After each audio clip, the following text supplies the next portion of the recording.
Rasulullah SAW, siapa yang berdiri beribadat pada malam Qadar dengan iman dan ihtisab, berniat untuk mendapatkan ganjaran, akan diampunkan dosanya yang tidak. Daripada hadis Abu Hurairah, Rasulullah SAW telah bersabda, siapa yang berdiri beribadat pada malam Qadar dengan iman dan ihtisab, berniat untuk mendapat ganjaran, akan diampunkan dosanya yang tidak. Terangan, maksud berdiri beribadat ialah mendirikan solat, termasuklah dalam pengertian ini juga sibuk dengan lain-lain ibadat seperti tilawah Al-Quran, zikir dan sebagainya. Maksud mengharap ganjaran ialah tidak berdiri kerana menunjuk dan lain-lain niat yang buruk, melainkan dengan penuh ikhlas berdiri semata-mata untuk mendapat keridaan Allah SWT, dan juga dengan niat untuk mendapat ganjaran. Mendapatkan ganjaran. Kata Abi Rahmatullah Alaih berkata bahawa maksudnya ialah dengan meyakini ganjaran yang akan didapati, maka seorang berdiri dengan hati yang gembira, bukan dengan merasa ibadat itu sebagai beban. Lantas berdiri dengan perasaan yang malas. Sememangnya satu perkara yang nyata ialah bahawa setakat mana kuatnya keyakinan dan kepercayaan terhadap ganjaran pahala, sebenarnya itulah mudah untuk menanggung segala kesusahan dalam beribadat. Inilah disebabkan sebab jauh mana seorang itu maju dalam menghampirkan diri kepada Allah SWT, sebenarnya itulah dia lebih bersungguh-sungguh dalam ibadat. Perlu juga diketahui bahawa yang dimaksud dengan dosa dalam hadis di atas dan hadis-hadis seumpama ialah dosa-dosa kecil, kerana dalam Al-Quran apabila sahaja dosa besar disebutkan, maka bersamalah disebut juga kecuali mereka yang bertaubat. Berdasarkan perkara inilah para ulama telah sepakat ijma' bahawa dosa besar tidak akan diampunkan tanpa bertaubat. Jadi apabila sahaja dosa disebutkan dalam hadis, maka para ulama mengertikan dosa itu sebagai dosa kecil. Ayah saya Mana Yahya rahmatullah berkata, dua sebab perkataan dosa kecil tidak disebut dalam hadis-hadis. Pertama, seorang Islam tidak sepatut menanggung sebarang dosa besar, kerana keadaan orang Islam yang sebenar ialah apabila dia melakukan dosa besar, dia tidak akan tenang sehingga dia bertaubat daripada dosa tersebut.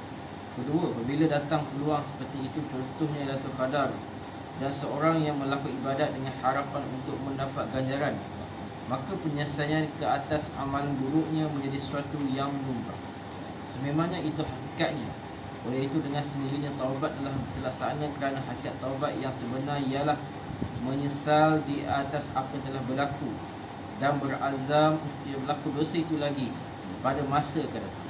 Oleh kerana itulah bagi seorang telah melakukan dosa besar, apabila datang atau qadar atau mana-mana mustajab yang lain, sangat penting baginya melafaz taubat yang sepenuh jiwa raga dan keteguhan hati, supaya rahmat Allah SWT yang sempurna tertumpu kepadanya, agar segala dosa sama ada kecil ataupun yang besar terampun.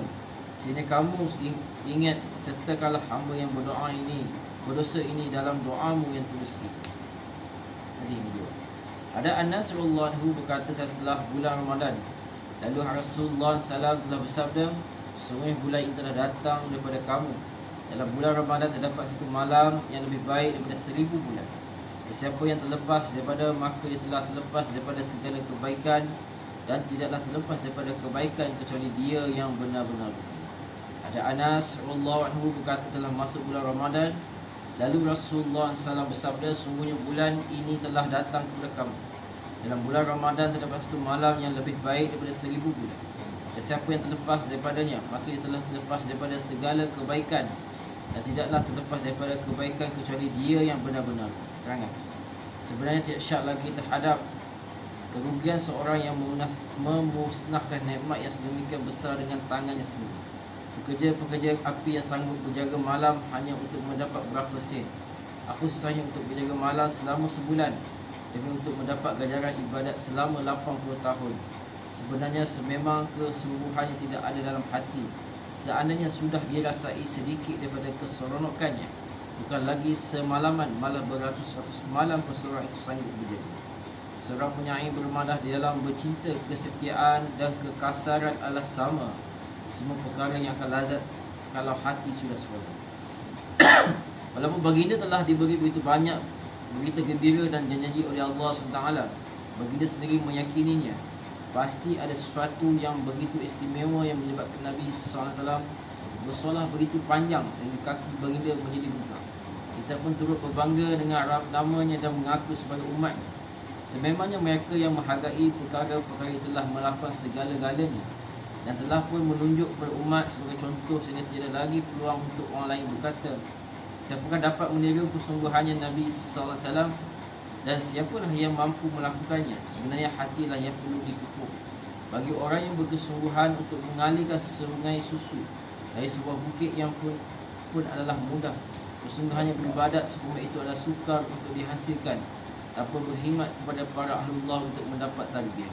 Seorang penjaga bermadah kamu bercita-cita untuk membersihkan hati, maka khidmatlah para ahlullah. Permata ini tidak akan didapati di dalam khazanah raja-raja. Apakah yang menyebabkan hadap Umar radhiyallahu anhu sebaik sahaja pulang ke rumah terus bersolah hingga ke subuh? Hadap Uthman radhiyallahu anhu pula setelah berpuasa sepanjang hari akan menghabiskan malam dengan bersolah. Beliau hanya tidur sekejap pada sebahagian permulaan dari malam. Beliau akan mengkhatam Al-Quran dan satu rakaat solahnya. Dinukilkan daripada Abu Talib Maki rahmatullahi dalam kitab Syahra'iyah bahawa telah dasah dengan secara tawatur tentang 40 orang tabi'in yang telah bersolah subuh dengan wudu isya, dan ada antara mereka yang berterusan beramal dengan cara ini selama 40 tahun. Apabila hadap Syahadat rahmatullahi berbaring pada waktu malam, beliau akan mengalihkan badannya ke kiri ke kanan sepanjang malam sehingga ke subuh. Beliau akan berkata, ya Allah, ketakutan api neraka telah menghilang rasa mengantuk. Ada Aswad bin Yazid rahmatullahi pula tidak tidur langsung pada sepanjang Ramadan kecuali sekejap sahaja antara Maghrib dan Isya. Dinukilkan tentang hadap Sa'id Mu'asyab rahmatullahi bahawa beliau bersolah subuh dengan wudu Isya selama 50 tahun. Hadap Silah bin Asyam rahmatullahi akan bersolah sepanjang malam, dan apabila sepanjang fajar dia akan berdoa, tidaklah aku layak untuk berdoa minta syurga. Hanya sekadar inilah permintaanku supaya engkau menyelamatkan aku dari neraka. Ada Qatadah radhiyallahu anhu mengkhatamkan surah Al-Quran pada setiap 3 malam Ramadan, sementara 10 malam terakhir beliau akan mengkhatam setiap malam.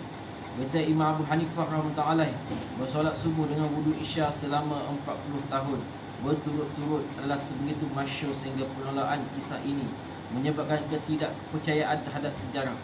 Bila ditanya bagaimana Tuhan mendapat kekuatan itu, beliau menjawab setelah berdoa dengan satu cara yang khusus melalui nama-nama Allah SWT. Beliau hanya tidur sekejap pada tengah hari dan berkata terdapat kenyataan tentang tidur pada tengah hari itu dalam hadis, iaitu beliau tidur pada tengah hari pun kerana ingin mengikuti sunnah.